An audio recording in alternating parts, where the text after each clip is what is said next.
सुरु गर्दियौँ। ल नमस्कार साथीहरू, आज हामी नासुको दोस्रो पत्रको लिखित प्रश्नहरू जुन चाहिँ 2079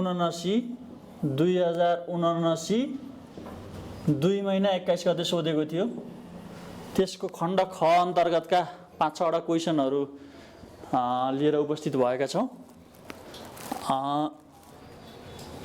यसमा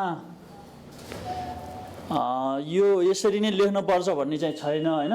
एउटा फर्म्याट हुन्छ, टपिक दिएर तल निष्कर्ष अनि बीचमा चाहिँ विषयवस्तु मागेको विषयवस्तुहरू चाहिँ यसमा प्रस्तुत गर्नुपर्ने हुन्छ सिलसिलावार ढङ्गले।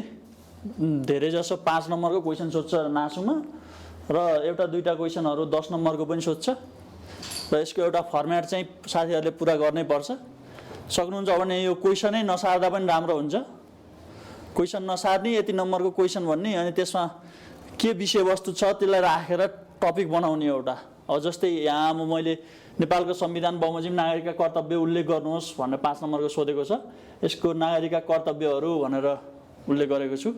संविधान बमोजिम भनेकोले चाहिँ संविधानमा आधारित भएर लेख्नुपर्ने हुन्छ। यसलाई चाहिँ त्यतिकै मन लाग्दी अरू कुराहरू बाहिर कुराहरू लेखेर हुँदैन। हुन त कर्तव्य भन्ने बित्तिकै अरू बाहिरी कुराहरू पनि हुन्छ, तर विशेष गरी यसले संविधानले भनेकोले संविधानभित्र रहेर लेख्नुपर्ने हुन्छ र केही पछि चाहिँ थप कुराहरू पनि त्यसमा एड गर्न सकिन्छ हामीले। जस्तै हामीले अब राज्यलाई के दायित्व निर्वाह गर्नुपर्छ, के छ हाम्रो कर्तव्य राज्यप्रतिको भन्ने कुराहरू चाहिँ यसमा एड गर्नुपर्ने हुन्छ। अब ढिलो नगरी आजको विषयवस्तुतर्फ लागौँ। अब मैले नागरिकका कर्तव्यहरू भनेर टपिक दिएँ, त्यसलाई अन्डरलाइन पनि गर्न सक्नुहुन्छ तपाईँहरूले र बुँदा दिएर लेख्दाखेरिमा चाहिँ बढी प्रभावकारी देखिन्छ। जस्तै कुनै पनि राज्यको लागि कुनै पनि राज्यको लागि सीमाभित्र बस्ने नागरिकको दायित्व निर्वाह गर्नुपर्ने भूमिका हुन्छ, जसलाई हामी नागरिकका कर्तव्य भन्छौँ भनेर लेखेको छ। नागरिकको राज्यप्रतिको भूमिका दायित्व जिम्मेवारी जे भने पनि हुन्छ त्यो हुन्छ, जसलाई हामी नागरिकका कर्तव्य भन्छौँ। जसले नागरिकले आफू राज्यप्रति निर्वाह गर्नुपर्ने जिम्मेवारी नै नागरिकका कर्तव्यहरू हुन् भनेर लेखेको छु। त्यसै गरी अर्को रहेको छ, एकातिर राज्यले नागरिकको लागि भूमिका निर्वाह गरेको हुन्छ भने सोही अनुसार नागरिकले पनि राज्यप्रति नागरिकको हैसियतले भूमिका निर्वाह गर्नुपर्दछ भनेको छ। अब राज्यले पनि हामीलाई सेवा सुविधाहरू पैसा लिएर हुन्छ अथवा निःशुल्क रूपमा हुन्छ सेवा सुविधाहरू दिइराखेकै हुन्छ। सोही बमोजिम हामीले पनि राज्यलाई चाहिँ आफूले आफ्नो तर्फबाट के सकिन्छ त्यो गर्नुपर्ने कुराहरू नै नागरिकको कर्तव्य अन्तर्गत रहेको छ, जसलाई हामी कर्तव्य भन्दछौँ भनेर रहेको छ। अब यति चाहिँ थोरै ओपनिङ फेजमा चाहिँ यति लेख्नु पर्यो। विषयवस्तुले नमागे पनि थोरै त्यसको विषयमा व्याख्या गर्ने अथवा विषयवस्तुलाई उठान गर्ने हिसाबले चाहिँ यति चाहिँ लेख्नै पर्ने हुन्छ। अब त्यसै गरी नेपालको अब म ठ्याक्क जे छ सोधेको त्यसमा प्रवेश गरेँ। त्यसमा छ नेपालको संविधानको धारा 48ले नागरिकका निम्न कर्तव्य उल्लेख गरेको छ भनेको छ। अब धारा 48मा नागरिकका कर्तव्यको व्यवस्था गरेको छ। प्रश्नले पनि संविधान बमोजिमको भनेर मागेको छ, त्यो अनुसार चाहिँ लेख्न पर्यो। अब 1 नम्बरमा यसको रहेको छ राष्ट्रप्रति निष्ठावान हुँदै नेपालको राष्ट्रियता सार्वभौमसत्ता र अखण्डताको रक्षा गर्नु भनेको छ। अब राष्ट्रप्रति निष्ठावान हुने, त्यसपछि राष्ट्रियताको सार्वभौमसत्ताको अखण्डताको रक्षा गर्नु चाहिँ नागरिकको कर्तव्य हो भनेर रहेको छ। अब जस्तै अब राष्ट्रियताको कहीँ सवाल आयो भने चाहिँ राष्ट्रियताको वकालतमा आफूले पक्षधर भएर उभिनु पर्ने पनि हुन्छ नागरिकको कर्तव्यमा। सार्वभौमसत्ता पनि हुन्छ राज्यको, त्यो पनि र अखण्डता भनेको यो भूगोल जति छ त्यसको रक्षा गर्नु चाहिँ नागरिकको कर्तव्य हो भनेको। त्यसै गरी संविधान र कानुनको पालना गर्नु भनेको छ। अब संविधानहरू विभिन्न नियम कानुनहरू नीति नियमहरू बनेका हुन्छ, ती सबैमा भएको व्यवस्था चाहिँ अनिवार्य रूपमा पालना गर्नुपर्ने हुन्छ नागरिकले। त्यसै गरी अर्को रहेको छ राज्यले चाहेका बखत अनिवार्य सेवा गर्नु भनेको छ। अब राज्यले फलान ठाउँमा अब कहिलेकाहीँ अब यस्तै कामहरू सामाजिक सेवाहरू, त्यसपछि सामाजिक सेवाहरू अब सामाजिक सेवा अन्तर्गत अब हाम्रो अस्ति नै त्यो उसमा बागमती सरसफाइ कार्यक्रमहरू यस्तो आयोजना गर्छ। अब त्यसरी गरेको खण्डमा चाहिँ अनिवार्य रूपमा सेवा गर्नुपर्ने हुन्छ।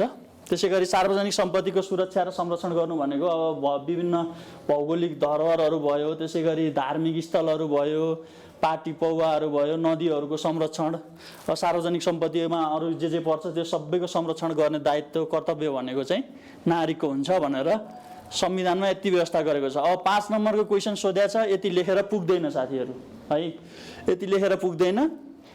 अब थोरै आफूमा भएको नलेज अथवा क्रिएटिभिटी पनि युज गर्नु पर्यो। अब जस्तै मैले यहाँ चाहिँ अब यो क्वेसनको 5 मार्क्सले मागेकोले त्यति लेखेर नपुग्ने भएको भएले थोरै बाँकी कुराहरू पनि मैले राखेको छु। अब तपाईँले आफ्नो तरिकाले लेख्नु सक्नुहुन्छ, मैले यही लेख्नुपर्छ चाहिँ भन्दिनँ। तपाईँहरूले नलेज भएअनुसार आफूले राज्यप्रति के गर्नुपर्ने छ, के कर्तव्य दायित्व पुरा गर्नुपर्ने छ, त्यो कुराहरू चाहिँ यसमा जोड्न सक्नुहुन्छ है त। अब मैले यसमा लेखेको छु, यी बाहेकका नागरिकका कर्तव्य निम्न बमोजिम पनि उल्लेख गर्न सकिन्छ भनेको छ। अब राष्ट्रिय झण्डा, गीत, पोसाक आदिको सम्मान गर्ने भनेको छ। अब राष्ट्रिय झण्डा छ हाम्रो, त्यसै गरी राष्ट्रिय गान छ, सयौँ थुङ्गा फुलका हामी गीत भयो, पोसाक भयो, दौरा सुरुवाल भयो, यस्तोको सम्मान गर्ने पनि नागरिकको कर्तव्य अन्तर्गत पर्छ। त्यसै गरी बालिग मताधिकारको प्रयोग गर्ने भनेको छ। अब मत 18 वर्ष छ क्यार सायद 18 वर्ष भएपछि चाहिँ चुनावमा भोट हाल्न पाउने व्यवस्था छ, त्यसको पनि प्रयोग गर्नु पनि नागरिकको कर्तव्य हो। त्यसै गरी राष्ट्रहितको कार्य गर्ने र राष्ट्रिय सम्मानको लागि समर्पित रहने भनेको छ। राष्ट्रहितको लागि आफ्नो तर्फबाट के गर्न सकिन्छ त्यो कार्यहरू गर्ने। त्यसै गरी राष्ट्रिय सम्मान अभिवृद्धि गर्ने काम पनि नागरिकको कर्तव्य अन्तर्गत पर्छ। त्यसै गरी दुखीको सेवा गर्ने र सबै जात जाति वेशभूषा संस्कृतिको सम्मान गर्ने भनेर रहेको छ। अब दिन दुखीहरूको सेवा गर्ने, त्यसपछि जात जातिहरू वेशभूषाको सम्मान गर्ने, उनीहरूको चाडपर्वमा सहभागी हुने, हार्मोनी एकदम क्रिएट गर्ने, एकता क्रिएट गर्ने, संस्कृतिको सम्मान गर्ने भन्ने कुराहरू हो। त्यसै गरी आवश्यकता परेमा देशको सीमा सुरक्षा गर्ने पनि रहेको छ। अब आवश्यकता पर्यो भने चाहिँ देशको सीमा पनि सुरक्षा गर्न तत्पर हुनुपर्छ, यो पनि हाम्रो कर्तव्य हो। त्यसै गरी मानव अधिकार र मौलिक हकको संरक्षण प्रवर्धन गर्ने भनेको छ। यसमा चाहिँ मानव अधिकार र मौलिक हकहरू 31वटा मौलिक हकहरूको व्यवस्था गरेको छ, त्यसको संरक्षण र प्रवर्धन गर्ने पनि कर्तव्य नागरिककै नै हो। त्यसै गरी अदालतको अपहेलना नगर्ने, कुनै पनि व्यक्तिको व्यक्तिगत सम्मानमा ठेस नपुर्याउने पनि गर्नुपर्छ। प्रत्येक व्यक्तिको व्यक्तिगत सम्मानलाई चाहिँ कायम राख्नुपर्छ, जस्तोसुकै सार्वजनिक स्थलमा होस् अथवा कार्यक्षेत्रमा होस्, काम गर्ने ठाउँमा होस्, त्यो चाहिँ व्यक्तिगत सम्मानमा चाहिँ ठेस पुर्याउने काम चाहिँ गर्नु हुँदैन, त्यो पनि कर्तव्य हो। त्यसै गरी गोप्य राख्नुपर्ने कुराहरूको गोपनीयता भङ्ग गर्न नहुने भनेर रहेको छ। यो सूचनाको सीमा अथवा पारदर्शिताको सीमा भनेर पनि सोध्छ, त्यही विषयहरूलाई चाहिँ गोपनीयता कायम गर्नुपर्छ। जस्तै प्रश्नपत्रहरू भयो, विभिन्न इक्जामको प्रश्नपत्रहरू हुन्छ, त्यस्तो विषयहरूलाई चाहिँ गोप्य राख्नुपर्छ निश्चित समयसम्म भन्ने यसको विषय हो। त्यसै गरी लास्टमा रहेको छ नैतिकवान, इमान्दार र कर्तव्यनिष्ठ हुने, आफ्नो हक हित र राष्ट्रहितमा खडा रहने भनेको छ। इमान्दार भएर काम गर्नुपर्ने हुन्छ, नैतिकवान, कर्तव्यनिष्ठ हुने, त्यसै गरी आफ्नो हक हित र राष्ट्रहितमा खडा रहने भनेको छ। यसरी चाहिँ लेख्न सकिन्छ है साथीहरू। यो माथिको यति मात्रै व्यवस्था गरेको छ, तपाईँले सक्नुहुन्छ भने संविधानमा खोजेर यो कुराहरूलाई पनि त्यहाँ एड गर्न सक्नुहुन्छ। यो पनि छन चाहिँ यो विषयहरू पनि समेटेको छ कहीँ न कतै, तर त्यही यस्तैमा लेखेको छ भनेर लेख्न पनि सक्नुहुन्छ। तपाईँले यति भागमा यति धारामा लेखेको छ भनेर त्यसरी आफ्नो तरिकाले पनि राख्न सक्नुहुन्छ। मैले चाहिँ यहाँ सरसर्ती बुदागत रूपमा अलिकति थपेँ है त। अब यति लेखेपछि हाम्रो यो पुग्यो र अन्तमा थोरै निष्कर्षको रूपमा चाहिँ अन्त्यमा अथवा अत भनेर राख्ने। त्यसपछि धेरै लामो लेख्नु पर्दैन। 10 नम्बरको क्वेसन छ भने अलि लामो लेख्ने, 5 नम्बरको क्वेसन छ भने चाहिँ अलि छोटो छोटो लेख्दा पनि हुन्छ। अब यसैको चाहिँ अगाडि के हुन्छ त अथवा यसको के छ यस विषयवस्तुसँग सम्बन्धित भन्ने हिसाबले चाहिँ यसको निष्कर्ष राख्नुपर्ने हुन्छ। यसमा चाहिँ संविधानमा रहेका नागरिकका कर्तव्यका अलावा व्यक्तिगत आचरण, बानी व्यवहार सुधारका पक्ष र असल व्यवहारको अवलम्बन र प्रदर्शनले व्यक्तिगत जीवन त राम्रो हुन्छ नै, साथमा राष्ट्रिय पहिचान पनि अभिवृद्धि हुने भएकाले हामी सबैले अनुसरण गर्नु आवश्यक छ भनेको छ। अब यी नागरिकका कर्तव्यहरू चाहिँ हामीले अनुसरण गर्ने, पालन गर्ने र राष्ट्रप्रति जवाफदेही रहने अनि राष्ट्रलाई आफूले गर्नुपर्ने योगदानको विषयमा गर्ने भन्न खोजेको हो। यो चाहिँ यसरी रहेको छ। अब अर्को क्वेसनमा जाउँ साथीहरू। अर्को क्वेसन रहेको छ 8 नम्बर क्वेसन। यो चाहिँ मैले अघि नै भनिसकेँ, नासु 2079 2 महिना 21 गते सोधेको क्वेसन हो। यो सेकेन्ड पेपरको खण्ड ख अन्तर्गतको क्वेसनहरू हो, पुरानो ओल्ड क्वेसनहरू। मैले चाहिँ यसरी लेख्दाखेरिमा चाहिँ प्रभावकारी देखिन्छ, साथीहरूलाई केही सहयोग पुग्छ, इक्जाम पनि नजिकै छ भन्ने हिसाबले चाहिँ मैले यसरी लेखेको हो। मैले आफ्नो नलेज अनुसार म पनि लोकसेवाको तयारीमा लागिरहेको छु, आफू काम पनि गर्छु अनि तयारी पनि गर्छु, त्यही हिसाबले चाहिँ आफूमा भएको नलेजहरू चाहिँ यसरी मैले प्रस्तुत गर्ने कोसिस गरेको हो। अब सामाजिक सचेतना बढाउनका लागि नागरिक शिक्षाको योगदान कसरी हुन्छ उदाहरणसहित लेख्नुहोस् भनेर भनेको छ। अब सामाजिक सचेतना र नागरिक शिक्षा भनेर मैले टपिक दिएँ। टपिक लेख्दाखेरिमा राम्रो हुन्छ साथीहरू, यो टपिक लेखेर अनि त्यसपछि विषयवस्तुको बारेमा थोरै अलिकति परिचय खण्ड जस्तो राख्दाखेरिमा राम्रो देखिन्छ भनेर मैले यसरी गरेको हो। बुँदागत रूपमा चाहिँ त्यसलाई पनि बुँदागत रूपमा लामो प्याराग्राफ लेख्यो भने पनि पढ्ने मान्छेलाई झन्झट हुन्छ, अल्छी मान्ने हुन्छ कि, त्यो कारणले गर्दाखेरिमा यसलाई ट्याक्क सटिक रूपमा बुँदागत रूपमा जस्तो बनाएर चाहिँ परिचयहरू एउटा दुईटा अथवा सक्यो भने यही विषयसँग सम्बन्धित अब विभिन्न विद्वानहरूको परिचयहरू राख्न सकियो हैन, त्यसरी चाहिँ गर्न सकिन्छ। अब मैले चाहिँ आफ्नो ढङ्गले प्रस्तुत गरेको छु, तपाईहरुलाई कस्तो लाग्छ यसो हेरेर प्रतिक्रिया जनाउनु होला है साथीहरू। ल, सामाजिक सचेतना र नागरिक शिक्षा भनेर मैले राखेको छु। अब यसमा चाहिँ नागरिक शिक्षा भन्नाले नागरिकलाई समाजप्रति सचेत रहने, राज्यको राम्रो कामको कदर, नराम्रो काममा खबरदारी गर्ने, आफ्नो हक अधिकारमा सुसूचित हुने, सामाजिक सेवा र राष्ट्र सेवामा तत्पर रहने सम्बन्धमा सशक्त तुल्याउने माध्यम हो भनेर रहेको छ। अब नागरिक शिक्षाले चाहिँ सामाजिक सचेतना फैलाउने काम गर्छ, व्यक्तिमा जागरण ल्याउने काम गर्छ, शिक्षाको चेतना शैक्षिक चेतना फैलाउने काम गर्छ, राम्रो कामको कदर गर्ने, नराम्रो कामको गर्यो भने खबरदारी यसो गर्नु हुँदैन भन्ने किसिमको काम चाहिँ नागरिक शिक्षाले त्यसलाई चाहिँ बढावा दिने काम चाहिँ गर्दछ भनेर राखिएको हो। त्यसैगरी यसले असल आचरण व्यवहार आदिको विकास गर्नमा मद्दत गर्छ। नागरिक शिक्षा सामाजिक सचेतनाको स्रोत हो भनेर लेखिएको छ। असल आचरण व्यवहारहरू आदिको विकास गर्नमा चाहिँ नागरिक शिक्षाले मद्दत गर्छ। नागरिक शिक्षा चाहिँ सामाजिक सचेतनाको स्रोत हो भनेको छ। ल, अब अर्को चाहिँ अब बुँदागत रूपमा अब नागरिक शिक्षाको योगदान कसरी हुन्छ सचेतना बढाउन भनेर राखेको छ। अब सामाजिक सचेतना भनेको नै अब चेतनाको स्तर बढेको अवस्था, शिक्षाको स्तर बढेको अवस्था, नागरिकहरू राज्यको सेवा सुविधाप्रति सुसूचित भएको अवस्था नै सामाजिक सचेतना हो र त्यसलाई बढावा दिने काम चाहिँ नागरिक शिक्षाले गर्छ। नागरिकलाई शिक्षा दियो, नैतिकवान बनाइयो, इमानदार बनाइयो भने चाहिँ सामाजिक सचेतना र नागरिक शिक्षाबीच त्यस्तो सम्बन्ध रहेको हुन्छ। अब बुँदागत रूपमा लेख्नुपर्ने हुन्छ, अलिकति विषयवस्तु राख्ने, त्यसपछि सबै बुँदागत रूपमा नै लेख्नुपर्छ। यसर्थ सामाजिक सचेतना बढाउन नागरिक शिक्षाको योगदान निम्न बमोजिम रहन्छ भनेर रहेको छ। अब के रहन्छ त, कसरी बनाउँछ नागरिक शिक्षाले शिक्षाको योगदान सचेतना बढाउनमा के हुन्छ त भन्ने विषय रहेको छ। अब एकमा यहाँ यो पोइन्टहरू 1 2 गरेर नदिनु होला साथीहरू, यसरी पोइन्टहरू दिने अथवा एरो लेख्ने, यसरी अगाडि नम्बरहरू दिँदा चाहिँ त्यो प्राथमिकीकरण छुट्याउँछ त्यसले। 1 2 नम्बर यो चाहिँ अघिल्लोमा हो, त्यो सेकेन्ड हो, थर्ड हो भन्ने हिसाबले हुन्छ, त्यसरी नगर्ने, यसरी नै लेख्ने। नागरिक शिक्षाले व्यक्तिमा चेतनाको स्तर बढाउँछ, जसले गर्दा ऊ आफ्नो हक अधिकारको विषयमा जानकार हुन्छ भनेर रहेको छ। आफ्नो हक अधिकार के छ, आफूले राज्यको तर्फबाट पाउनुपर्ने अधिकारहरू के छ, राज्यको सेवा प्रवाहको के अवस्था छ, त्यो सबै विषयमा सूचित हुने काम चाहिँ नागरिक शिक्षाले गर्छ। चेतनाको स्तर बढाउने काम गर्छ। त्यसले गर्दा उसले आफ्नो हक अधिकारको विषयमा जानकार हुन्छ र हक अधिकार चाहिँ ग्रहण गर्ने अवस्थामा चाहिँ रहन्छ नागरिक भन्न खोजेको। त्यसैगरी राज्यले प्रदान गर्ने अवसरको सदुपयोग गर्न पाउने अवसर प्राप्त गर्दछ, जस्तै शिक्षा, स्वास्थ्य सेवा प्रवाहमा यस्तो विषयहरूमा राज्यले विभिन्न व्यवस्था गरेको हुन्छ। निःशुल्क सेवाको, शिक्षाको, त्यसैगरी स्वास्थ्यको अनि सेवा प्रवाहको विभिन्न व्यवस्थाहरू गरेको हुन्छ। त्यो अवसरहरू चाहिँ प्राप्त गर्दछ नागरिक शिक्षाको कारणले गर्दा, त्यो चाहिँ प्राप्त गर्दछ उसले। त्यसैगरी सामाजिक कार्यमा सक्रिय हुन थाल्दछ। सामाजिक कार्यहरू, विकासका कार्यहरू भयो, त्यसैगरी सडक बत्तीहरू, मठ मन्दिरहरूको संरक्षण गर्ने, त्यसैगरी उपभोक्ता समिति, विद्यालय व्यवस्थापन समिति। अब यहाँ चाहिँ माथि के लेखेको छ भने उदाहरणसहित लेख्नुहोस् भनेको छ कि, त्यो कारणले गर्दा मैले यहाँ उदाहरणहरू भनेर साथीहरूलाई यहाँ राखिदिएको छु। अब सामाजिक कार्यमा सक्रिय हुन थाल्छ मात्र लेखेर भएन कि, त्यसमा चाहिँ अब समाजमा हुने विकासका कार्यहरू जस्तै सडक बत्तीको, मठ मन्दिरको संरक्षण गर्ने, त्यसैगरी उपभोक्ता समिति मार्फत पनि ऊ सहभागी हुन सक्छ। त्यसैगरी विद्यालय व्यवस्थापन समिति, यस्ता विषयहरूबाट चाहिँ ऊ सहभागी हुन सक्छ। नागरिक शिक्षाको योगदान चाहिँ त्यस्तोमा रहन्छ भन्न खोजेको। त्यसैगरी राज्यले वा सार्वजनिक निकायले गलत कार्य गरेमा खबरदारी गर्न सक्षम तुल्याउँछ।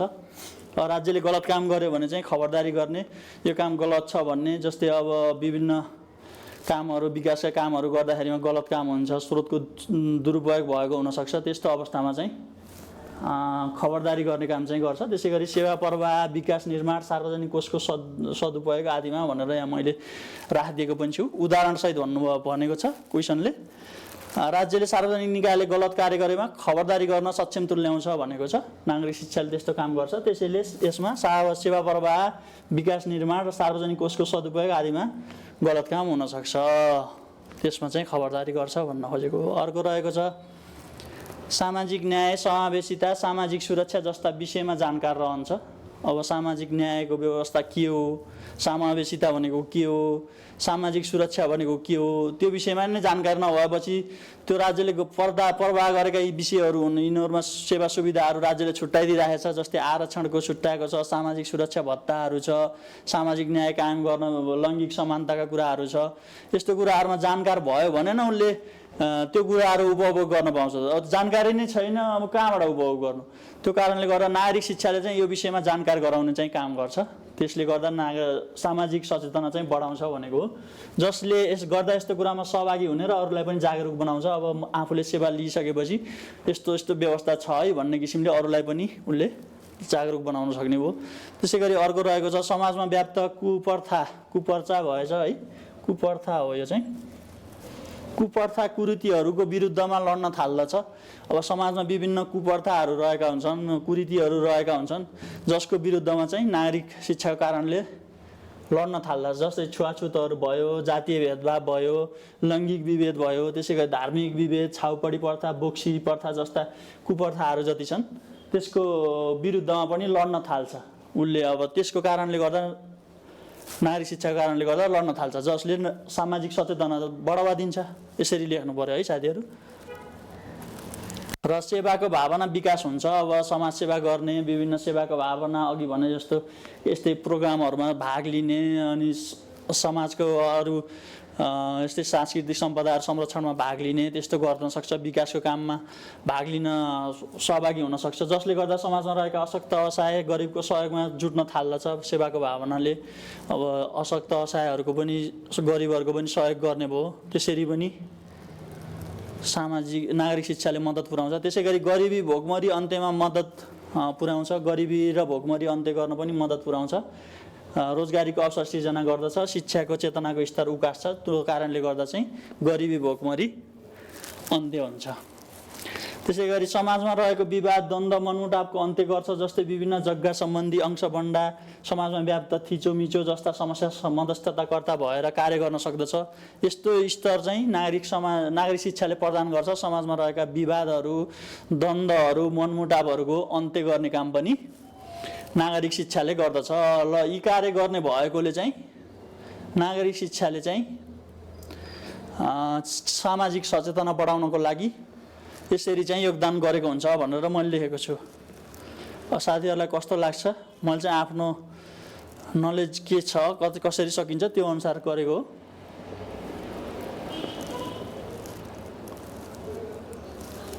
तपाईँहरूले यहाँभन्दा राम्रो पनि लेख्न सक्नुहुन्छ। अब मैले चाहिँ आफूमा भएको लेखेको हो।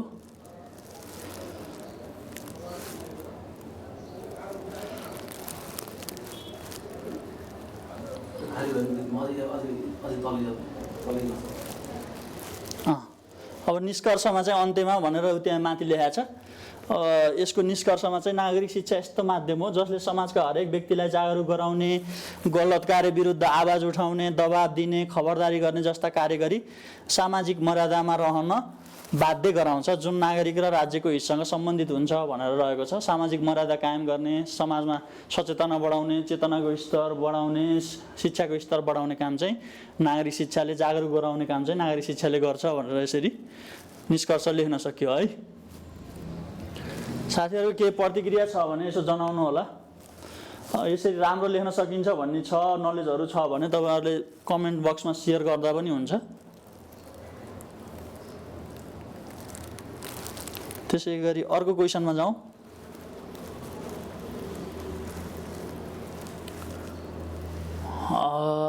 म अब कानुनको विद्यार्थी त होइन, त्यही पनि अब यो कानुन हल्का पढेको, म पनि तयारी गरेको भएको भएर आफूमा जे जति छ, जति गर्न सकिन्छ, जति लेख्न सकिन्छ त्यो अनुसार चाहिँ यहाँ प्रस्तुत गरेको मात्रै हो, अन्यथा चाहिँ नलिनु होला। अब यसको 9 नम्बर क्वेशन रहेको छ। नजिर भन्नाले के बुझ्नुहुन्छ? न्यायिक प्रक्रियामा नजिरको महत्त्व बारे चर्चा गर्नुहोस् भनेर 5 नम्बर क्वेशन दिएको छ। अब मैले यहाँ यसमा चाहिँ टपिक लेखेन छु, टपिक लेख्दा पनि हुन्छ।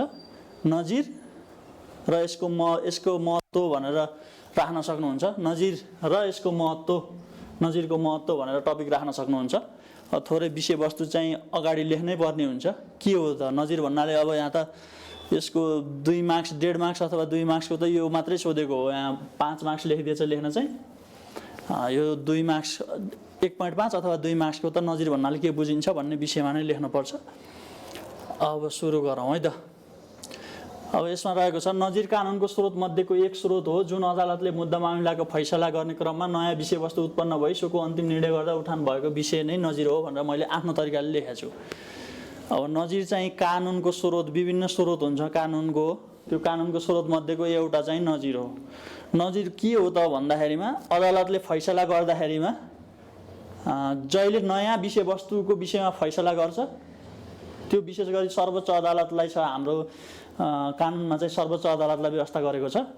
सर्वोच्च अदालतले छुट्टै किसिमको अथवा नयाँ किसिमको विषयवस्तुको फैसला गर्दा, निर्णय गर्दा चाहिँ उठान भएको विषय नै नजिरको रूपमा रहन्छ र त्यो आगामी दिनहरूमा चाहिँ त्यो नजिर लागू हुन्छ। त्यही अनुसार चाहिँ निर्णय गर्नुपर्ने हुन्छ। त्यसलाई आधार बनाएर चाहिँ आगामी दिनमा आउने त्यस्तै खालका विषयवस्तुहरू अथवा मुद्दा मामिलाहरू चाहिँ उसले सल्टाउने काम गर्छ। त्यो चाहिँ नजिरको रूपमा रहेको हुन्छ, जसलाई कानुनको स्रोत भनिन्छ। ल त्यसैले अदालतले मुद्दाको अन्तिम फैसला गर्दा नयाँ विषयवस्तु भएमा सोको फैसला नजिरको रूपमा रहन्छ, जुन अन्य सोही प्रकृतिका भविष्यमा आउने मुद्दा मामिला कानुनको स्रोतको रूपमा कानुनको स्रोतको रूपमा रहने गर्दछ। नेपालको सन्दर्भमा सर्वोच्च अदालतले प्रतिपादन गरेको सिद्धान्त मात्र नजिर बन्दछ भनेर रहेको छ। अब नयाँ विषयवस्तु उठान भयो, निर्णय गर्नुपर्ने भयो, फैसला गर्नुपर्ने भयो भने त्यो कानुनको रूपमा रहन्छ है त। अर्को त्यस्तै विषयवस्तु उठान हुँदाखेरिमा चाहिँ त्यसले नजिरको रूपमा काम गर्छ। त्यसलाई आधार बनाएर त्यसलाई फेरि फैसला गर्ने काम चाहिँ गरिन्छ। नयाँ विषयवस्तुलाई, नयाँ मुद्दालाई चाहिँ भनौँ न, अब विवादको जुन विषय छ त्यसलाई चाहिँ नजिर अनुसार निर्णय गर्ने गरिन्छ। अब यसको आफ्नै महत्त्व छ जसलाई निम्नानुसार उल्लेख गर्न सकिन्छ भनेर यहाँ राखिएको छ। नजिरको महत्त्व भनेको छ न्यायिक निकायले न्याय सम्पादनको सिलसिलामा स्वच्छ न्यायी भएछ, न्यायिक मनको प्रयोग गरी न्याय सम्पादन गर्ने भएकोले भनेको छ। अब यो स्वच्छ न्यायिक मनको प्रयोग गर्ने अवस्था चाहिँ नजिरले सिर्जना गर्छ न्याय सम्पादनको सिलसिलामा। नत्र फेरि अपराधै गरेको छैन, केही कसुरै गरेको छैन, त्यस्तो व्यक्ति चाहिँ उसमा जाँदैन भन्ने हिसाबले चाहिँ यो न्यायिक मनको प्रयोग गरी न्याय सम्पादन गर्ने भनेको हो। जो अपराधी छ ऊ उम्कने, जो अपराध गरेका छैन, जो निर्दोष छ ऊ चाहिँ दोषी ठहरिने अवस्था सिर्जना नहोस् भन्ने हिसाबले चाहिँ यसले व्याख्या गर्न खोजेको हो। त्यसै गरी न्याय सम्पादनमा सहजता ल्याउन र समयमै न्यायिक फैसलाको निर्माण गर्न भनेको छ। अब यसले कानुनको रूपमा नजिरले ठाउँ पाइसकेपछि अर्को नयाँ विषयवस्तु अथवा अर्को त्यहीसँग रिलेटेड विषयवस्तु आउँदाखेरिमा चाहिँ न्याय सम्पादनमा सहजता हुने भयो, निर्णय फैसलाको निर्माण गर्न समयमै फैसला निर्माण हुने भयो।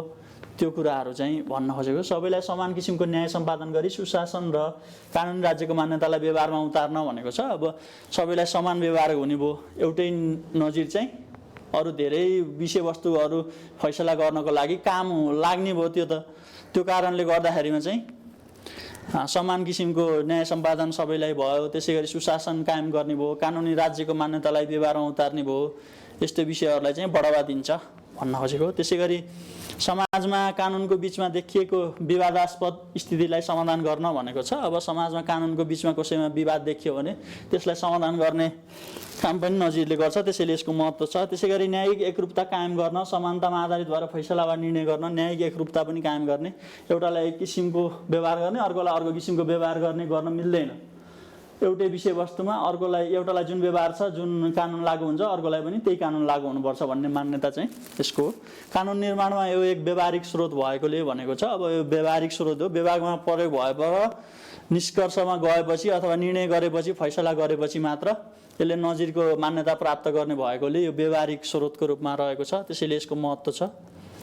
त्यसै गरी न्यायमा हुने स्वच्छाचारिता अवलम्बन गर्न शक्ति र स्रोतको दुरुपयोग अपचलनको अवस्था निम्तिन नदिन भनेको छ। अघि नै भनिसके, स्वच्छतारिता अवलम्बन गर्ने र शक्ति र स्रोतको दुरुपयोग हुन नदिने, अपचलनको अवस्था हुन नदिने, अब विभिन्न राजनीतिक प्रभाव दुष्प्रभावहरू अब फैलिन नदिने हिसाबले चाहिँ यसको प्रयोग गरिन्छ भनेर यसरी महत्त्व राखिएको छ। अब निष्कर्षमा रहेको छ अन्त्यमा भनेर दिएको छु।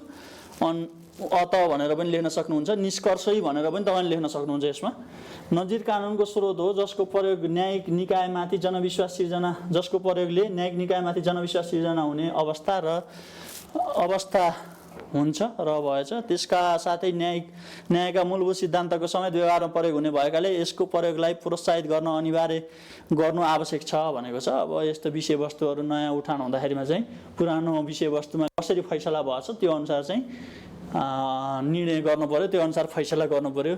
त्यसपछि न्यायिक स्वच्छतारिता समानता चाहिँ कायम हुन्छ भन्ने हिसाबले हो। अब 10 नम्बर क्वेसन रहेको छ।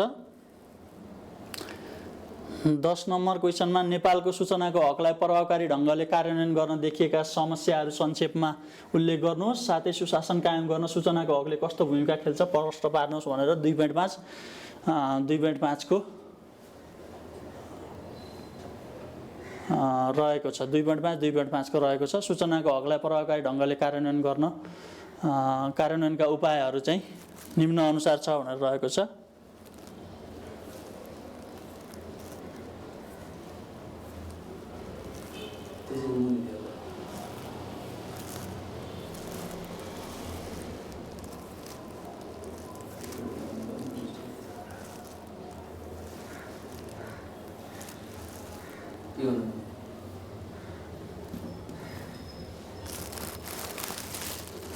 थोरै विषयवस्तु राख्न पर्ने हुन्छ साथीहरू। यहाँ यसको टपिक चाहिँ गलत भएछ है साथीहरू। यो कार्यान्वयनका उपायहरू होइन, यो अब सूचना हकले कसरी भूमिका खेल्छ भनेको छ त्यो राख्दा पनि भयो, नत्र यहाँ समस्याहरू भनेर राखेर अनि विषयवस्तु थोरै उठान गर्दा पनि हुन्छ। टाइपिङ मिस्टेक भए नि हुनसक्छ साथीहरू, बनाउँदाखेरिमा कहिलेकाहीँ यस्तै हो। अब सूचनाको हक के हो त भन्ने विषयमा थोरै जानकारी चाहिँ यति चाहिँ बुझाउन पर्छ। सूचनाको हक सम्बन्धी यस्तो यस्तो व्यवस्था छ भनेर थोरै राख्ने, संविधानसँग कुनै ऐन कानुनसँग जोडेर राख्दाखेरिमा चाहिँ राम्रो देखिन्छ।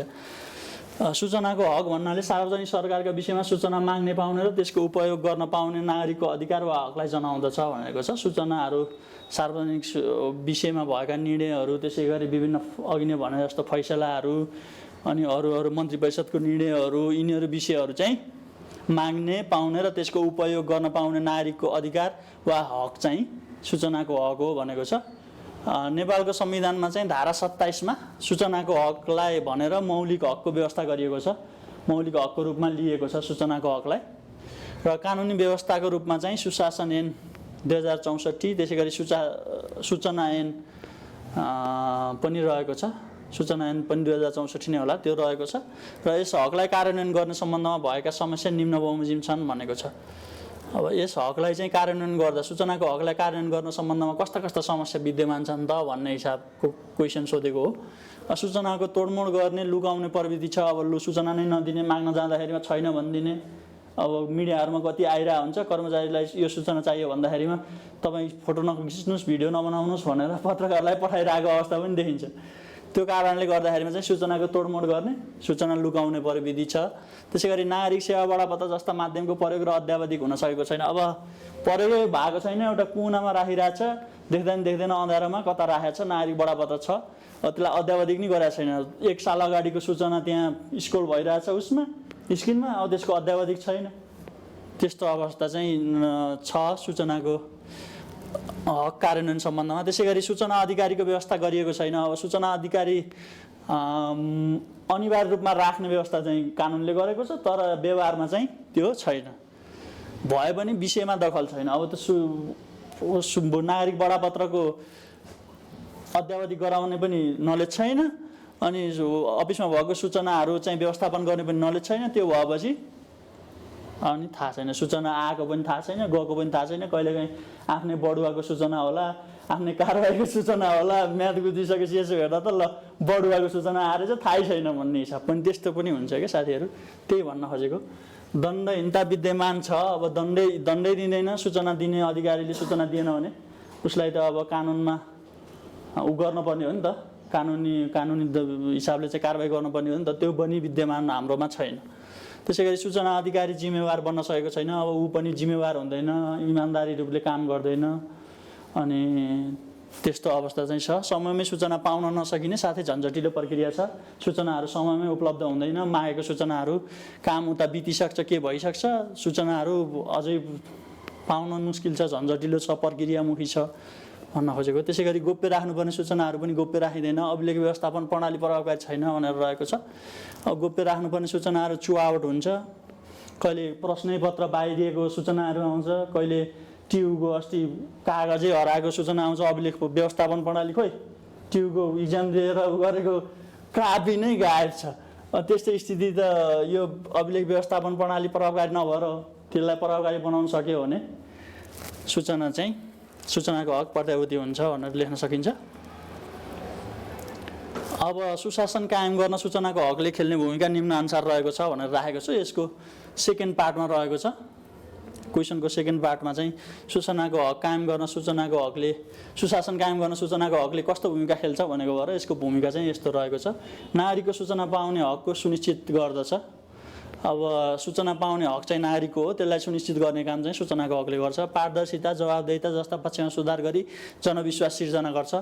सूचनाहरू पाएपछि, सूचनाहरू पब्लिकमा गएपछि चाहिँ पारदर्शिता कायम हुन्छ अनि जनविश्वास सिर्जना हुन्छ, ल सरकारले राम्रो काम गरिरहेछ भन्ने किसिमको हुन्छ। त्यसै गरी सार्वजनिक कोषको दुरुपयोग र हिनामिना रोकी सार्वजनिक सम्पत्तिको सदुपयोग गर्छ। अब सार्वजनिक कोषको दुरुपयोगै हुन पाउँदैन। अफिसमा भएका काम कारबाहीहरू बाहिर पब्लिकले थाहा पाउन थालेपछि त डरले पनि उनीहरूले राम्रो काम गर्ने भयो, त्यो पछि दुरुपयोग र हिनामिना रोकिन्छ, सार्वजनिक सम्पत्तिको सदुपयोग हुन्छ, त्यस्तो कुराहरू चाहिँ भयो। त्यसै गरी जनता वा नागरिकको सूचनामाथिको पहुँच सुनिश्चित गर्छ। अब सूचनाको पहुँच चाहिँ अनिवार्य मानिन्छ सूचनाको हकमा। सूचनाको पहुँच चाहिँ हुनुपर्छ। त्यसको लागि चाहिँ जनता र नागरिकको सूचनाको पहुँच चाहिँ सुनिश्चित गर्ने काम सूचनाको हकले गर्छ। त्यसै गरी राज्यका काम कारबाही सम्बन्धमा सरकारवालालाई जानकारी गराउँछ। अघि नै मैले भनिसकेँ, बढुवा भएको चिठी आएको छ, आफूलाई थाहा छैन, आफ्नै बढुवा सम्बन्धी अब फारम भर्नुपर्ने, के गर्नुपर्ने, प्रक्रियामा जानुपर्ने थाहा छैन, अब म्याद गुज्रिसक्यो, सरकारवालालाई जानकार गरायो भए अघि भने जस्तो अवस्था सिर्जना हुन्थेन। त्यस्तो अवस्था पनि छ। समग्रमा लोकतन्त्रको प्रभावकारी कार्यान्वयनमा मद्दत पुर्याउँछ भनेको छ। अब लोकतन्त्र प्रवर्धन गर्ने माध्यम र लोकतन्त्रको तत्त्वमा नै सूचनाको हक पर्छ। त्यसैले चाहिँ यस्तो चाहिँ व्यवस्था छ भनेर यसरी चाहिँ लेख्न सकिन्छ। साथीहरू, मैले लेखेको छु, तपाईँहरूसँग योभन्दा राम्रो छ भने पनि कमेन्टमा यसो बताउनु होला, केही कुरा थपथाप गर्नु होला। यसरी नै लेख्नुपर्छ भन्ने छैन, एउटा फर्मेटमा चाहिँ लेख्नुपर्ने हुन्छ। र अन्त्यमा सूचनाको हकले नागरिकलाई सरकारको कामप्रति चासो बढाउने, जानकार गराउने, आफूलाई लिनुपर्ने सेवाको सम्बन्धमा जानकार गराउने र भ्रष्टाचार अनियमितताको अन्त्य गर्न मद्दत गर्दछ भनेर रहेको छ। यसरी चाहिँ निष्कर्ष रहेको छ। अब भ्रष्टाचारहरू, अनियमितता अन्त्य गर्ने, त्यसै गरी चासो बढाउने काम गर्छ, जानकार गराउने काम गर्छ, त्यो चाहिँ सूचनाको हकले गर्दछ भनेर रहेको छ। अब अर्को क्वेसन छ साथीहरू। अब अर्को क्वेसन 11 नम्बर क्वेसन रहेको छ। अब भ्रष्टाचार नियन्त्रण गर्न राष्ट्रिय सतर्कता केन्द्रको भूमिका लेख्नुहोस् भनेको छ। अब भ्रष्टाचार नियन्त्रण गर्न राष्ट्रिय सतर्कता केन्द्र भनेर रहेको छ, जसको भूमिका चाहिँ कस्तो हुन्छ लेख्नुहोस् भनेर 5 नम्बरको क्वेसन सोधेको छ। यसको चाहिँ याद गर्न अलि सजिलै छ, एकचोटि हेऱ्यो भने मजाले याद हुन्छ। अब थोरै विषयवस्तुमा जाउँ। अब यहाँ माथि टपिक राख्दा पनि हुन्छ, भ्रष्टाचार र सतर्कता केन्द्रको भूमिका भनेर राख्न सक्नुहुन्छ। भ्रष्टाचार र सतर्कता केन्द्रको भूमिका भनेर टपिक राख्न पनि सक्नुहुन्छ। मैले टपिक नराखिकन थोरै विषयवस्तुलाई पहिला बुझाउने किसिमले र त्यसपछि त्यसमा भएको उसको भूमिका चाहिँ कस्तो छ भन्ने हिसाबले राखेको छु। भ्रष्टाचार सम्बन्धी कार्यलाई नियन्त्रण गरी सोको रोकथाम र न्यूनीकरणमा राष्ट्रिय सतर्कता केन्द्रले उल्लेखनीय कार्य गर्दै आएको छ भनेको छ। यो चाहिँ राष्ट्रिय सतर्कता केन्द्रले उल्लेखनीय कार्य गरिरहेको छ। भ्रष्टाचार निवारण ऐन 2059 को दफा 38 बमोजिम यस केन्द्रलाई देहाय बमोजिमको काम कर्तव्य र अधिकार सुम्पिएको छ भनेको छ। भ्रष्टाचार निवारण ऐन 59 मा चाहिँ व्यवस्था गरेको छ राष्ट्रिय सतर्कता केन्द्रको। त्यसमा चाहिँ निम्नलिखित व्यवस्था गरेको छ है त साथीहरू। सरकारका मन्त्रालय, विभाग, कार्यालय वा सार्वजनिक संस्थाबाट सम्पादन हुनुपर्ने कार्यहरू नियमित रूपमा भए नभएको विषयमा सूचना सङ्कलन गर्ने। मन्त्रालयको, विभागको, कार्यालयको, सार्वजनिक संस्थाको सम्पादन हुनुपर्ने कार्यहरू जति पनि छन् तिनीहरू नियमित रूपमा भयो नभएको चाहिँ सूचना सङ्कलन गर्ने काम चाहिँ राष्ट्रिय सतर्कता केन्द्रले गर्छ। त्यसै गरी नेपाल सरकारका मन्त्रालय, विभाग, कार्यालय वा सार्वजनिक संस्थामा पर्ने संस्थामा कार्य भएको नपाइएमा त्यस्ता निकायलाई सो सम्बन्धमा विषयमा सतर्क गर्ने भनेको छ। अब त्यो सूचना सङ्कलन गर्दा चाहिँ उनले व्यवस्था भयो बमोजिमको आफ्नो कार्य गरेको रहेन रहेछ भने चाहिँ त्यो विषयमा सतर्क गर्ने काम चाहिँ राष्ट्रिय सतर्कता केन्द्रले गर्छ। त्यसै गरी सार्वजनिक पद धारण गरेका व्यक्तिले प्रचलित कानुन बमोजिम दिएको सम्पत्ति विवरण र आयको अनुगमन गर्ने भनेर रहेको छ। यो गुगलबाट मैले पनि कपी पेस्ट गरेर यसमा राखे हो, त्यो कारणले गर्दाखेरिमा चाहिँ यसको टाइपिङ अलि मिस्टेक रहेछ। यसो हेर्नु होला साथीहरूले। सम्पत्ति विवरण बुझाउनु पर्छ हरेक वर्ष आर्थिक वर्ष सुरु भएको 2 महिनाभित्र, जहाँसम्म लाग्छ 2 महिनाभित्र बुझाउनु पर्छ। त्यति बेरसम्म चाहिँ सम्पत्ति विवरणको अनुगमन चाहिँ कसले गर्छ त भन्दा राष्ट्रिय सतर्कता केन्द्रले गर्छ, सार्वजनिक पद धारण गरेको व्यक्तिको। त्यसै गरी अर्को रहेको छ भ्रष्टाचार हुन सक्ने स्थान वा काममा नियमित निगरानी राख्ने, छड्के जाँच र अन्वेषण गर्न आवश्यक व्यवस्था मिलाउने भनेको छ। अब भ्रष्टाचार हुन सक्ने स्थानमा चाहिँ नियमित रूपमा निगरानी गर्नलाई कर्मचारीहरू खटाउने, त्यसै गरी छड्के जाँच गर्ने, अन्वेषण गर्ने आवश्यक व्यवस्था चाहिँ राष्ट्रिय सतर्कता केन्द्रले गर्छ। त्यसै गरी अर्को रहेको छ भ्रष्टाचार नियन्त्रण सम्बन्धमा अपनाउनु पर्ने नीति, रणनीति र तत्सम्बन्धी कानुनमा कुनै सुधार गर्नुपर्ने देखिएमा नेपाल सरकारलाई आवश्यक सुझाव दिने भनेको छ। यो भ्रष्टाचार नियन्त्रण सम्बन्धमा जति पनि नीति रणनीतिहरू छन्, तत्सम्बन्धी कानुनहरू छन्, त्यसमा सुधार गर्नुपर्ने व्यवस्था चाहिँ देखिएमा चाहिँ सरकारलाई आवश्यक सुझाव पनि यसले दिन्छ। त्यसै गरी अर्को रहेको छ नेपाल सरकारका मन्त्रालय, विभाग, कार्यालय वा सार्वजनिक संस्थामा उजुरी पेटिका राख्ने व्यवस्था मिलाउने, उजुरी पेटिका राख्ने र निश्चित समयमा त्यो उजुरी खोल्ने र सम्बन्धित व्यक्तिलाई त्यस विषयमा जानकारी दिने, त्यसको सुधारका उपायहरू अवलम्बन गर्ने काम चाहिँ गराउने काम चाहिँ उजुरी पेटिकामा हुन्छ। त्यो राख्ने व्यवस्था मिलाउने काम पनि राष्ट्रिय सतर्कता केन्द्रको हो।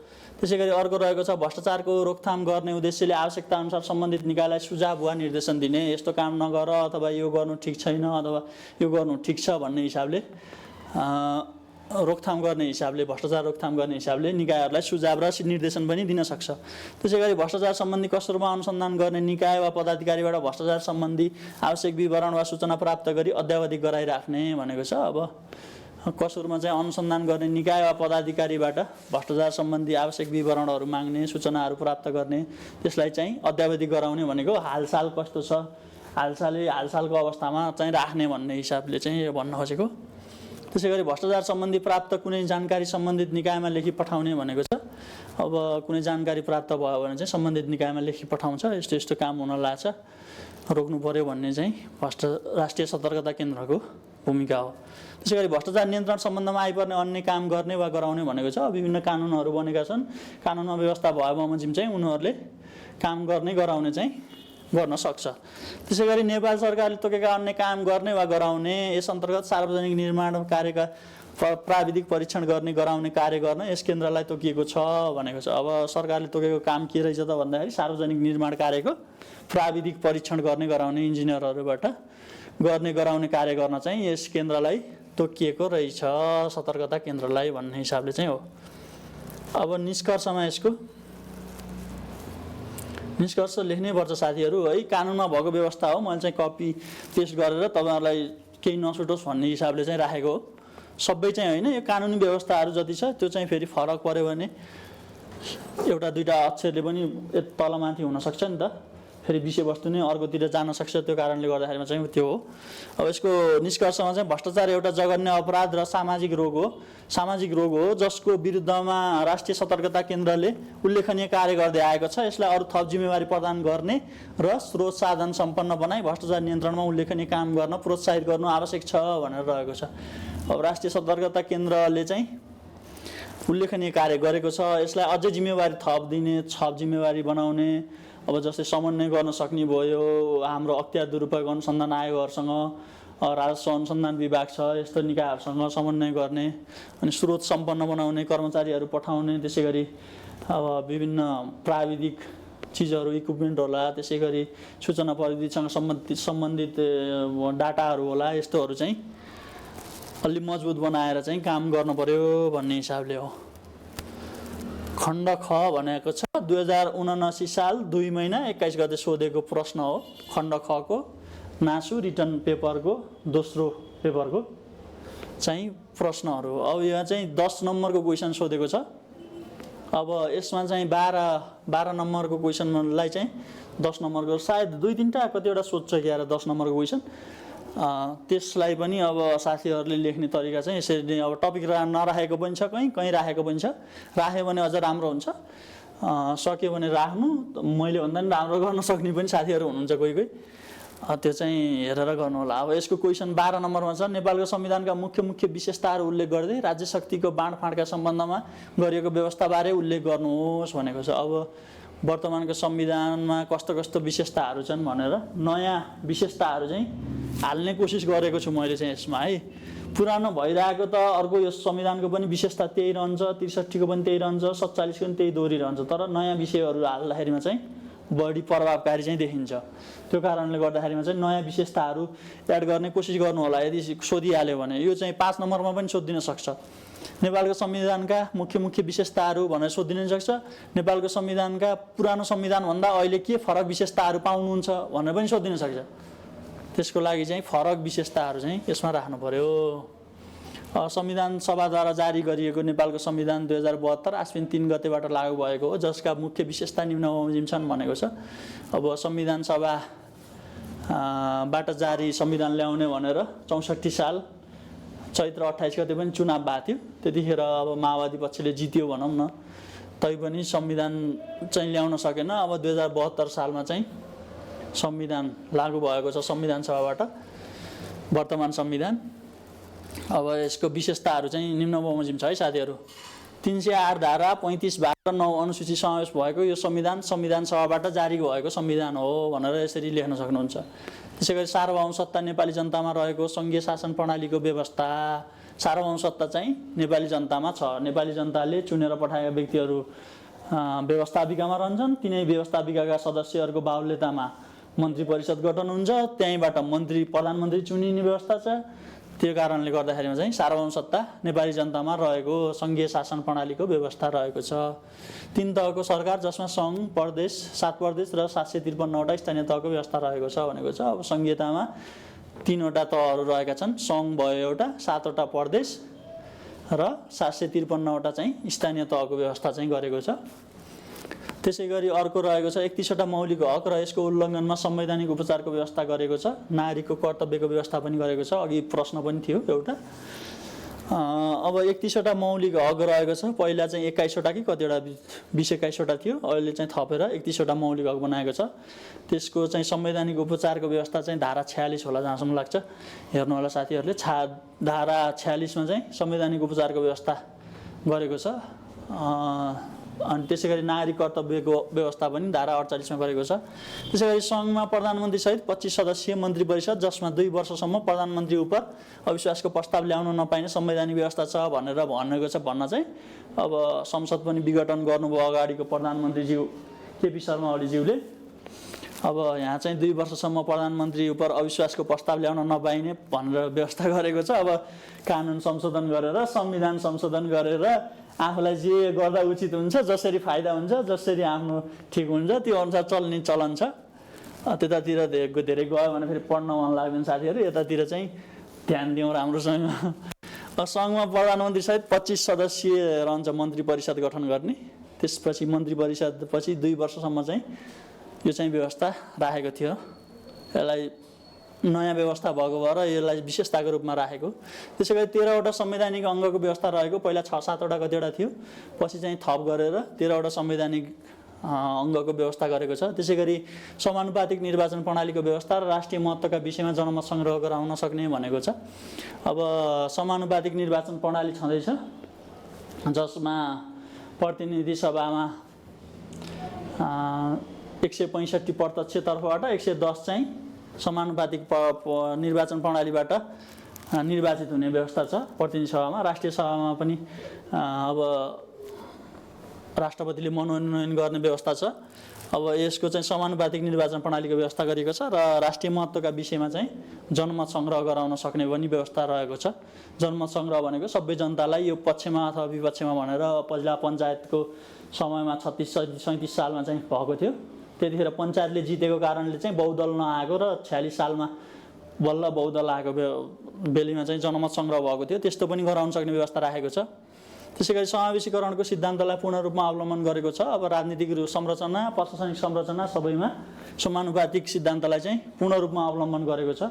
अघि माथि भनिसके समानुपातिक निर्वाचन प्रणाली छ। त्यसै गरी वडाहरूमा पनि वडा सदस्यहरू राख्ने छ। त्यसै गरी महिला सदस्यहरू, दलितहरू अनिवार्य गर्ने, अल्पसङ्ख्यकहरू, फरक दल र लिङ्गको सभामुख र उपसभामुख राख्ने त्यस्तो व्यवस्था पनि रहेको छ। त्यसलाई समावेशीकरणको सिद्धान्त, अब आरक्षणको व्यवस्था छ प्रशासनिक संयन्त्रमा, त्यस्तो व्यवस्थाहरू चाहिँ छ। अब 3 तहले छुट्टा छुट्टै बजेट पारित गर्ने, सङ्घले जेठ 15, प्रदेशले असाढ 1 सम्म र स्थानीय तहले असाढ 10 सम्ममा पेश गर्ने चाहिँ व्यवस्था छ। बजेट पेश गर्ने चाहिँ व्यवस्था छ छुट्टा छुट्टै। त्यसै गरी प्रदेश लोकसेवा आयोगको व्यवस्था, जसले प्रदेश र स्थानीय तहका लागि आवश्यक कर्मचारीको पदपूर्ति सम्बन्धी व्यवस्था गर्ने व्यवस्था रहेको छ। प्रदेश लोकसेवा पनि रहेको छ। प्रदेश लोकसेवाले प्रदेश र स्थानीय तहका कर्मचारीको पदपूर्ति सम्बन्धी व्यवस्था चाहिँ गर्दै आएको छ। त्यसै गरी 3 तहबीच एकल र साझा अधिकारको सूचीको व्यवस्था अनुसूचीमा समावेश गरिएको छ। अनुसूची 5 होला सायद, अनुसूची 5 देखि 9 सम्म एकल अधिकारका सूची र साझा अधिकारको सूचीको व्यवस्था गरेको छ। अब राज्य शक्तिको बाँडफाँड सम्बन्धमा के व्यवस्था गरेको छ त भने यो माथि 5 नम्बरको क्वेसन भयो। यति विशेषताहरू। अब क्वेसनको अर्को भागमा रहेको छ राज्य शक्तिको बाँडफाँड सम्बन्धमा के व्यवस्था छ, निम्नलिखित व्यवस्था छ भनेर लेखे। त्यसपछि अब सुरु गरिहाले। जतिखेर पनि परिचय दिनुपर्छ भन्ने छैन, माथि दिने मुख्य विषयवस्तु के हो भन्ने विषयमा रहेर परिचय दिने, त्यसपछि बुँदागत रूपमा जाने। परिचय पनि बुँदागत रूपमै लेख्दा हुन्छ। एउटा लेख्ने, त्यसपछि अर्को बुँदा दिने, अर्को लेख्ने गरेर लामो प्याराग्राफ भन्दा बुँदाहरू नै राम्रो देखिन्छ। अब के छ त राज्य शक्तिको बाँडफाँड सम्बन्धमा 3 तहको शासन व्यवस्था, सङ्घ, प्रदेश र स्थानीय तह रहेको भनेको छ। अब संहितामा 3 तहको शासन व्यवस्था रहेको छ, सङ्घ, प्रदेश, स्थानीय तह। 3 तहको छुट्टा छुट्टै व्यवस्थापिका, कार्यपालिकाको व्यवस्था र सर्वोच्च, उच्च र जिल्ला गरी 3वटा अदालत रहेको छ। अब 3वटै तहको व्यवस्थापिका रहेको छ, संसद, त्यसै गरी मन्त्री परिषदको व्यवस्था छ। त्यसै गरी अदालतहरूमा सर्वोच्च, उच्च र जिल्ला अदालत गरेर 3 तहको अदालतको व्यवस्था छ। त्यसरी चाहिँ राज्य शक्तिको बाँडफाँड गरेको छ। त्यसै गरी 3 तहकै आर्थिक कार्यप्रणाली पनि छ। आफ्नो आफ्नो छुट्टा छुट्टै सञ्चित कोषको व्यवस्था छ, जहाँ कानुन बमोजिम बाहेक कर लगाउन नपाउने र तिनै तहको सञ्चित कोषको व्यवस्था, आकस्मिक कोषको व्यवस्था चाहिँ संविधानले गरेको छ। त्यसै गरी अनुसूचीमा 3 तहको एकल र साझा अधिकारको सूची समावेश गरी कार्यक्षेत्र तोकिएको छ। यो कार्यहरू गर्ने, यो क्षेत्रमा स्थानीय तहले गर्ने, यो क्षेत्रमा स्थानीय र प्रदेशले गर्ने भनेर अधिकारहरू कार्यक्षेत्र तोकिएको छ। त्यसै गरी अर्को रहेको छ सङ्घ, प्रदेश, स्थानीय तहले आवश्यकता अनुसार सरकारी सेवाको गठन गर्न सक्ने व्यवस्था। धारा 85 जहाँसम्म लाग्छ त्यो होला। आवश्यकता अनुसार चाहिँ सरकारी सेवाको गठन गर्न सक्ने व्यवस्था रहेको छ। 3 तह बीचमा अनुदान र राजस्व बाँडफाँड हुने, सङ्घले प्रदेश र स्थानीय तहलाई, साथै प्रदेशले स्थानीय तहलाई अनुदान प्रदान गर्ने र राजस्व आवश्यकता र क्षमताको आधारमा वितरण गर्ने व्यवस्था रहेको छ। 3 तह बीचमा अनुदान र राजस्व बाँडफाँड हुने, सङ्घले प्रदेश र स्थानीय तहलाई, प्रदेशले चाहिँ स्थानीय तहलाई अनुदान चाहिँ प्रदान गर्ने काम गर्छ। 4 किसिमको अनुदान हुन्छ, सशर्त अनुदान, विशेष अनुदान, समानीकरण अनुदान र अर्को समपूरक अनुदान गरेर 4वटा किसिमको अनुदान हुन्छ। त्यो चाहिँ वितरण गर्ने काम चाहिँ गर्दछ। त्यसै गरी अर्को रहेको छ कार्यपालिका, व्यवस्थापिका र न्यायपालिका बीचमा शक्ति सन्तुलन, नियन्त्रण र पृथकीकरणको व्यवस्था रहेको छ। यो इक्जाममा सोधिदिन सक्छ है साथीहरू। यो 5 नम्बर 10 नम्बरमै सोधिदिन सक्छ। यिनीहरू बीचको शक्ति सन्तुलन र नियन्त्रणको अवस्था कस्तो छ भनेर सोधिदिन सक्छ। एकले अर्कालाई चाहिँ चेक एन्ड ब्यालेन्स गर्ने, तानासाही हुन नदिने कि तानासाही हुन नदिने, एउटा तानासाही हुन खोज्यो भने अर्कोले रोक्ने, अर्को तानासाही हुन खोज्यो भने अर्कोले रोक्ने हिसाबले चाहिँ शक्ति सन्तुलन र नियन्त्रण गर्ने व्यवस्था छ। त्यसै गरी छुट्टा छुट्टै यिनीहरूको कार्यक्षेत्र पनि छ। यिनीहरूले आफ्नो कार्य गर्ने, जस्तै व्यवस्थापिकाले ऐन कानुन नियम बनाउने भयो, कार्यपालिकाले कार्यान्वयन गर्ने भयो, न्यायपालिकाले व्याख्या गर्ने भन्ने जस्तो त्यसरी पनि रहेको छ। र विधायकीय अधिकार अन्तर्गत सङ्घले मुलुकभरि लागू हुने गरी कानुन निर्माण गर्न पाउने रहेको छ, विधायकीय अधिकार पनि रहेको छ। साथै प्रदेशले कानुन बनाउँदा सङ्घीय कानुनसँग नमाजिने गरी र स्थानीयले कानुन बनाउँदा सङ्घीय र प्रदेश कानुनसँग नमाजिने गरी बनाउनु पर्ने व्यवस्था पनि रहेको छ। यसरी पनि बाँडफाँड गरेको छ। स्थानीयले कानुन बनाउँदा दुवैसँग बाजिनु भएन र प्रदेशले बनाउँदा चाहिँ स्थानीयसँग बाँध्नु भएन र सङ्घले बनाउँदा चाहिँ संविधानहरूसित त्यसै गरी अन्तर्राष्ट्रिय सन्धि सम्झौताहरूसित मन्त्री परिषदको निर्णयहरूसित बाजिनु भएन। अब अर्को रहेको छ प्रशासनिक संयन्त्रमा समावेशीकरण र आरक्षणको व्यवस्था रहेको छ। अब तपाईँहरूलाई थाहा छँदैछ महिला, आदिवासी, जनजाति, मधेसी, दलित, अपाङ्ग, पिछडिएको क्षेत्र भनेर रहेको छ।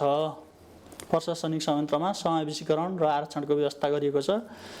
त्यसै गरी विकेन्द्रीकरण र अधिकार प्रत्यायोजन निक्षेपण पनि गरिएको छ। विकेन्द्रीकरणको कुरा पनि छ। यसमा स्थानीय स्वायत्त शासन ऐनको व्यवस्था पनि गरेको छ 55 को। र अन्त्यमा संविधानले जनतालाई शासनको केन्द्रमा राखेको साथै केही विषयहरू थप गरी परिष्कृत बनाइएको छ र यसलाई राज्यको शक्तिको बाँडफाँडलाई स्पष्ट गर्दछ। यसमा राज्यको शक्तिको बाँडफाँड स्पष्ट गर्दछ, जसले राष्ट्रिय एकतालाई भने अक्षुण्ण राखी सेवा प्रवाह र आफ्नो सम्पूर्ण दायित्व पूर्तिमा परिलक्षित छ भनेर चाहिँ यसरी लेख्न सकिन्छ है त साथीहरू। तपाईहरुलाई मैले बनाएको विषयवस्तु कस्तो लाग्छ? यसो लाइक कमेन्ट सेयर गर्नु होला। उपयोगी लाग्छ कुनै विषयमा बनाउनु पर्ने छ भिडियोहरू भनेदेखि भन्नु होला। र आजलाई चाहिँ मैले यति नै। तपाईहरुले माया गर्नुभयो भने चाहिँ फेरि अर्को भिडियो पनि सबै क्वेशनहरू समेटेर म ल्याउने छु है त साथीहरू। नमस्कार ल।